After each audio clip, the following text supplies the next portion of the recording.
Hi అండి, అందరూ ఎలా ఉన్నారు? నేను మీ సాటి మహిళ. నేను బాగున్నాను. అందరూ బాగుండాలని దేవుని కోరుకుంటున్నాను. ఈరోజు ఈ వీడియో నా కోసమే చేస్తున్నానండి. నాకేమైందో తెలియలేదు. 3-4 రోజులు కానింటి అస్సలు మనసు బాగోలేదు.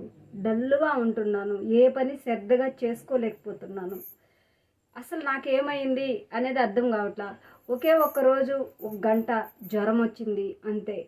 చాలా డల్గా ఉన్నాను. ఎంత డల్గా అంటే నన్ను నేనే చూసుకోలేకపోతున్నాను. ఎప్పుడు నేను ఇలా ఉండేదాన్ని, గలగలగలని నవ్వుతూ ఉండేదాన్ని. చాలా అంటే చాలా డల్ అయిపోయాను. ఇంత అవ్వడానికి కారణం ఏమంటే గతం మనల్ని ఎమ్మడిస్తూ ఉంది అని నేను అర్థం చేసుకున్నాను. గతం అంటే గడిచిన 2 నెలలకు క్రితం ఏం జరిగింది, నాన్న పోవడం, పాప పోవడం, ఇవి నన్ను ప్రతిరోజు ఎమ్మడిస్తున్నాయి. ప్రతి సెకండ్ కూడా ఎమ్మడిస్తూనే ఉన్నాయి. నేను మర్చిపోయాననే భ్రమలో ఉన్నాను, కానీ నేను మర్చిపోలేదు. అవి నన్ను ఎమ్మడిస్తూ చాలా బాధ పెడుతున్నాయి. ఎంత బాధ పెడుతున్నాయంటే నేను 4 రోజులు అయ్యింది అసలు ఏ పని చేసుకోలేక, నన్ను నేనే చూసుకుంటే భయం అనిపిస్తూ ఉంది. ఏమన్నా అయిపోతానేమోనంత భయం అనిపిస్తూ ఉంది. అలా అయిపోయాను నేను. ప్రతి ఒక్కరి జీవితంలో గతం అనేది ఉంటుంది. జరిగిన సంఘటనలు వాళ్ళని ఎమ్మడిస్తాయనేసి నాకు అర్థమైంది. నాకు కూడా అదిలాగానే గుర్తొస్తూనే ఉన్నారు వాళ్ళిద్దరూ. గుర్తు తెచ్చుకుంటూనే ఉన్నా. నేను మర్చిపోయాననే భ్రమలో బ్రతకడం తప్ప వేరే మార్గం నాకు లేదు అని నాకు అనిపించింది. ఇదే నిజం. నేను మర్చిపోయాను, రీల్ చేసుకుంటున్నాను, వీడియో చేసుకుంటున్నాను, నాకేమి హ్యాపీగా ఉన్నానని నేను అనుకున్నాను. ఆ భ్రమలో ఉన్నాను, కానీ నేను మర్చిపోలేకపోతున్నాను. అస్సలు మర్చిపోలేకపోతున్నాను. భ్రమలో ఎన్ని రోజులు బ్రతుకుతామండి? గతాన్ని, మనసు నిండా గతాన్ని నింపుకొని ఏదో తెలియని అయోమయంలో ఉంటాం. భ్రమలో మనం మర్చిపోయామనే భ్రమలో ఉన్నంత వరకు ఉల్లాసంగా, ఉత్సాహంగా ఉన్నట్టు అనిపిస్తుంది, కానీ మనం తినే తిండి వంట పట్టదండి. వంట పట్టకపోక శక్తి ఉండదు. భ్రమలో బ్రతికే వాళ్ళకు శక్తి ఉండదు.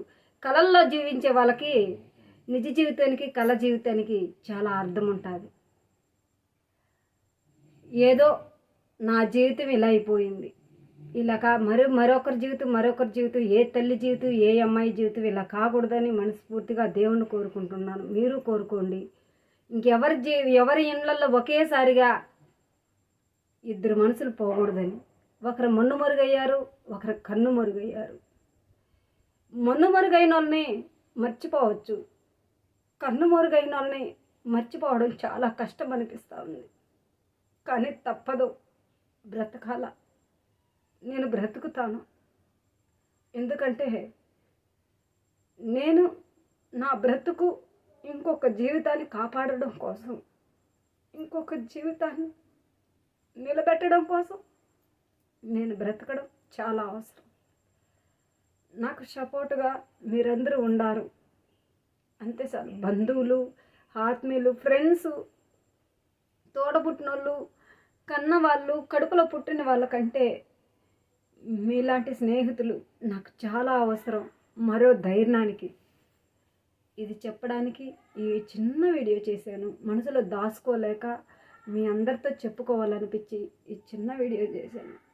నన్ను ఇంకా ముందుకు నడిపించాలా, నేను ధైర్యంగా నిలబడాలని మీరందరూ నన్ను ఆశీర్వదించండి. పెద్దవాళ్ళైతే, చిన్నవాళ్ళైతే దేవుణ్ణి కోరుకోండి. ఇంకే ఆ కుటుంబంలోనూ నాకు జరిగినలాగా ఇంకే కుటుంబంలోనూ జరగకూడదు. శుక్రవారం వస్తే పాప గుర్తొస్తుంది, ఒక మంచి రోజు వస్తే పాప గుర్తొస్తుంది, ఏదన్నా తినాలన్నా పాప గుర్తొస్తుంది. ఇలాంటి ఏ అమ్మకు రాకూడదు, ఇలాంటి జీవితం ఏ తల్లికి రాకూడదు. అంతే నేను కోరుకుంటున్నా. బాయ్.